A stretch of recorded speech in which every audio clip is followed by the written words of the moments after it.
You may run for a long time, run on for a long time, run on for a long time. Let me tell you that God's gonna cut you down.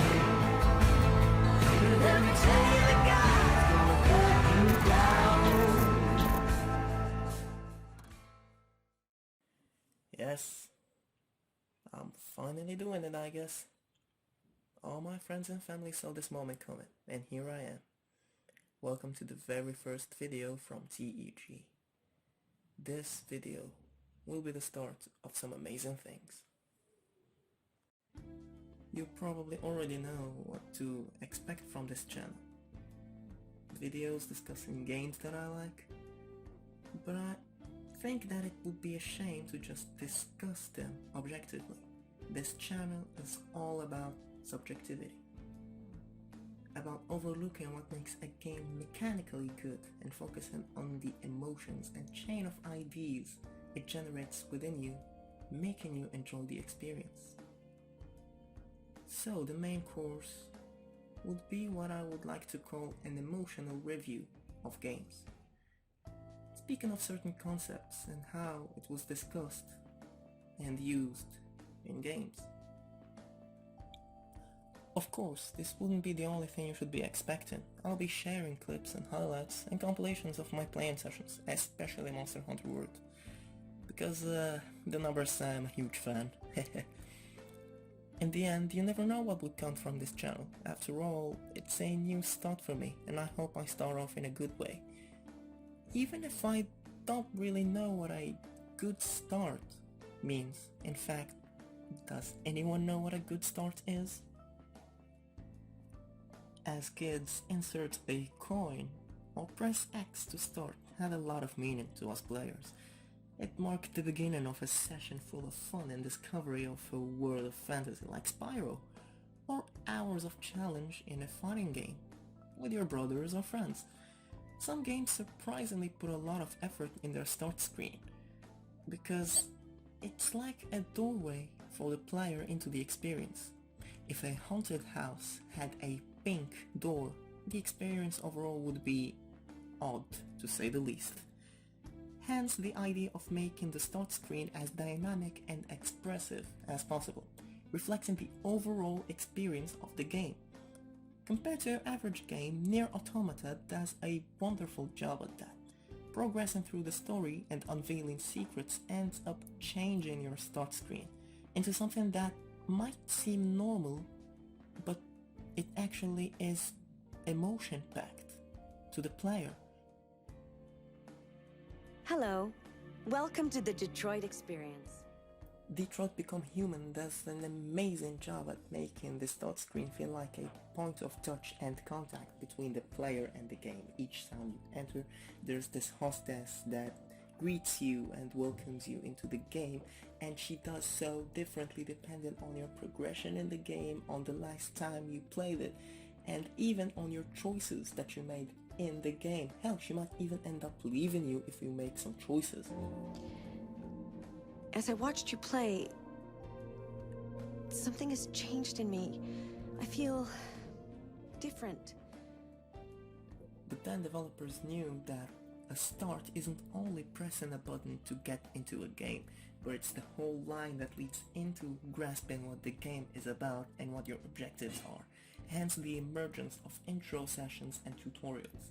Yet this brings us to wondering what difference it makes between inserting a coin and getting into the heart of it, starting chomping on fruits and escaping goats in Pac-Man, or spending sometimes hours of unskippable tutorials, phases, and just trying to get introduced to the game in a proper way.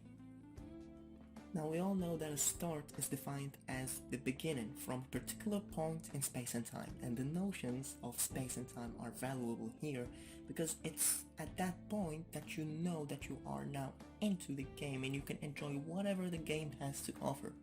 Most games start you off with some cutscenes to help you understand the story and introduce you to the characters. But then some games decide to do so in a very weird, different, yet clever way. Just like Dark Souls, where you start in a cell, a keys drop to you and you automatically understand your objective. Escape the place where you are. And this sense of purpose gets enhanced by the existence of enemies who you understand are trying to keep you from heading out. And here's a first lesson, is that in games, wherever you find your enemies, it means that you are heading to the right direction. And as I reached Firelink Shrine, which the devs made a wonderful job at making it feel like a home, I personally felt like I just didn't know what was next, what to do, what should I be doing now. There was no waypoint, no map, not even an objective written on screen like any other game I used to play. So all I did was move forward, knowing that all I had to do was ring 2 bells. Why should I? Why am I even there? I had no clue. But I came to understand my purpose as I went through the game and uncovered the amazing lore behind it. Now Dark Souls gives you a start, but unlike Metal Slug, where you know your objective is just to move to the right and shoot enemies, this game just throws you into the environment and lets you find your own purpose. Finding the objective is the objective by itself, which actually makes you wonder, do you even need an objective in a game? Online games are the perfect example of experiences that drop you in for some non-engaging fun time where you have a defined objective that you have to accomplish, whether it is to capture a flag or just beat your enemy in a fighting game. But in solo games it's more complicated. You get to go through a scripted story that has a beginning and an end, and the story enhances this urge to reach that objective, which is the end of the game, through a compelling story with a lot of twists and mysteries. Some games are plain and simple. Do this, then do this next, then this next.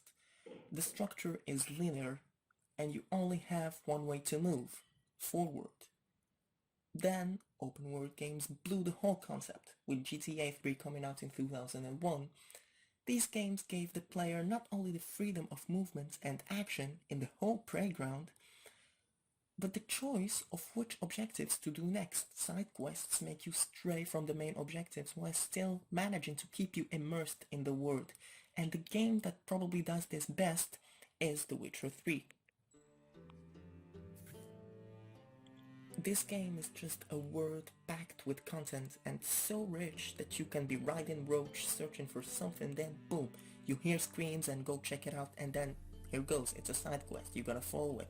Or you can be just going around farming and kill a monster and you accidentally complete a side quest by doing so, without even knowing that there was a quest for that. Another type of games comes to my mind, ones that do have a minor story and objectives to reach, and the true beginning of the game only comes after you finish it. I'm speaking of grinding games like Warframe or my all-time favorite, Monster Hunter. Monster Hunter World is basically a game where you hunt monsters, take materials from them and make better equipments, to hunt even stronger monsters and make better equipments, and so on.